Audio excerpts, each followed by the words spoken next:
ओ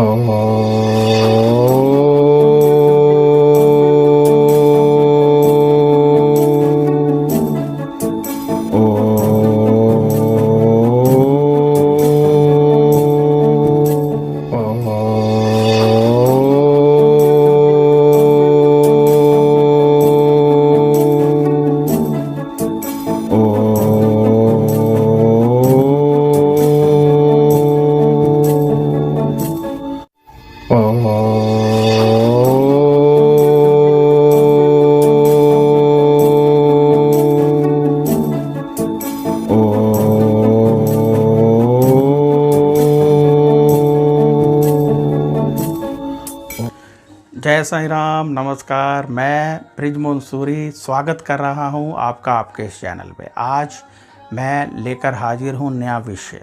आप जय साईं राम। नमस्कार। अब हम बात करेंगे 24 जनवरी 2021 को पौष पुत्रदा एकादशी है। ये बहुत महत्वपूर्ण दिन है। इस दिन यदि कोई उपवास करता है, इस दिन यदि कोई पाठ पूजा करता है तो उसे विशेष लाभ मिलता है। परंतु यदि आप पाठ पूजा के साथ साथ उपवास नहीं कर सकते हैं तो मैं आपको सरल उपाय बताऊंगा। और यदि आप उपवास कर रहे हैं तब भी ये उपाय अवश्य कीजिए। कथा भी यहाँ बताऊंगा, आपको मैं उपाय भी बताऊंगा। उस उपाय को करने से आपको पुत्र की प्राप्ति होगी, क्योंकि आज के दिन जो लोग पाठ पूजा करते हैं, दान पुण्य करते हैं, उनको पुत्र की प्राप्ति होती है। तो आज मैं आपको ये कथा भी सुनाऊंगा। आज मैं आपको पूर्ण रूप से बताऊंगा। कथा है, पुरानी कथा के अनुसार भद्रावती नामक नगरी में सुकेतु नामक एक राजा राज्य करते थे। उनके कोई पुत्र नहीं था। उनकी स्त्री का नाम शव्या था। ये निपुत्री होने के कारण सदैव चिंतित रहा करती थी। राजा के पितर भी रो रो कर पुत्र की कामना किया करते थे। राजा को भाई, बांधव, धन, साथी सब कुछ था, परंतु पुत्र नहीं था। बिना संतान के पितर और देवताओं का ऋण वह कैसे चुकाएगा, उसे यही चिंता रहती थी।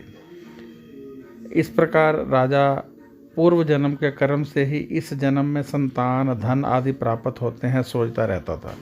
राजा इसी प्रकार दिन रात चिंता में लगा रहता था। एक समय तो राजा ने अपने शरीर को त्याग देने का निश्चय किया, परंतु आत्मघात को महान पाप समझकर उसने ऐसा नहीं किया।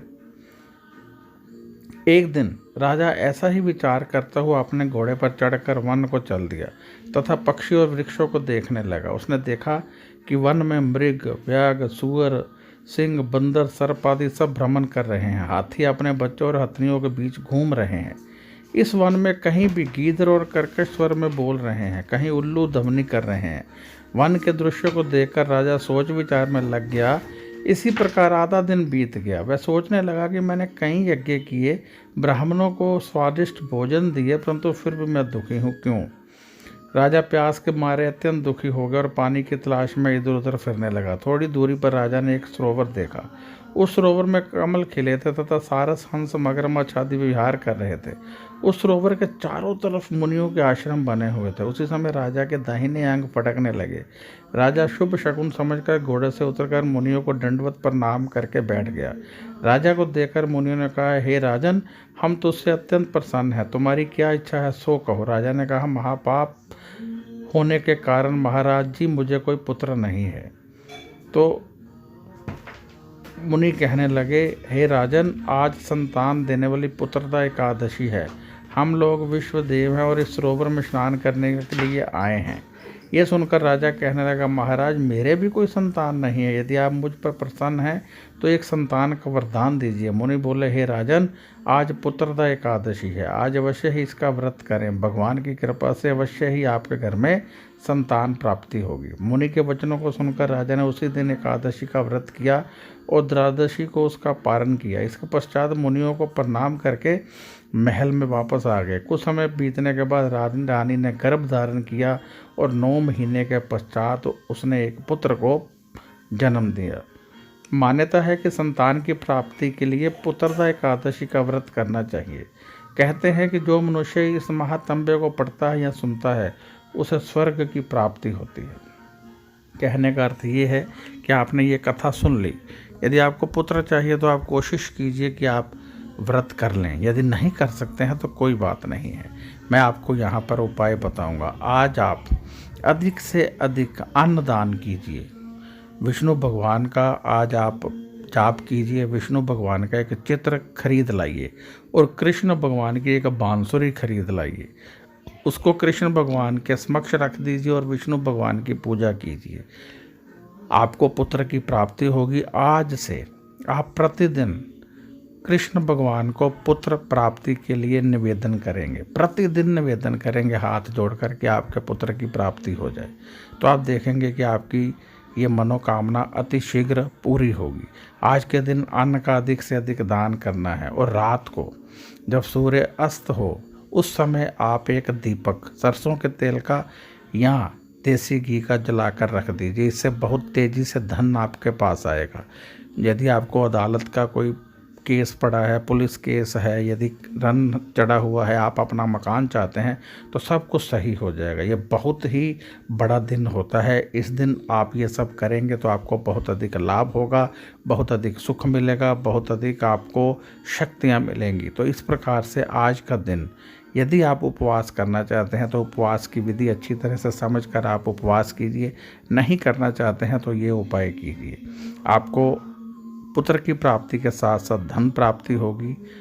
पुलिस अदालत के समाप्त होंगे। धन की प्राप्ति के साथ कर्ज मुक्ति होगी, रोग मुक्ति होगी और विष्णु भगवान का आपको आशीष मिलेगा। अब मैं यहाँ आपसे इजाज़त चाहूँगा। मैं बृजमोहन सूरी क्षमा चाहता हूँ। यदि कहीं कोई भूल चूक हो गई हो तो मैं क्षमा चाहता हूँ। तो आपसे मैं इच्छा रखता हूँ कि आप अधिक से अधिक दिल से ये उपाय करेंगे। जो मैंने उपाय बताए हैं दिल से करेंगे।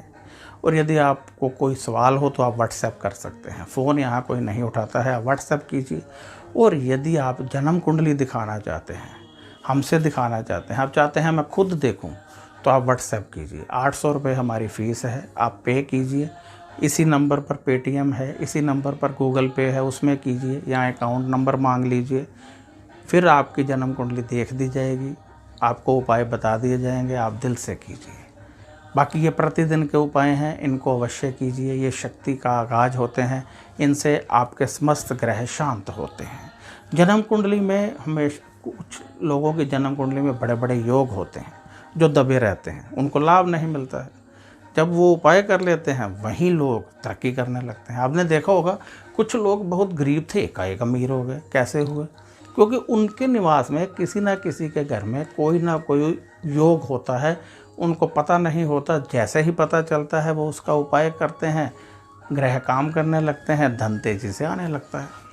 तो हो सकता है आपकी कुंडली में भी कोई योग हो सकता है आपकी कुंडली में अमीर बनना लिखा हो, नाम कमाना लिखा हो, एक्टर, गायक, सिंगर बनना लिखा हो, परिवार का सुख लेना लिखा हो, परंतु आपको नहीं मिल रहा है क्योंकि योग नहीं है या योग एक्टिवेट नहीं है।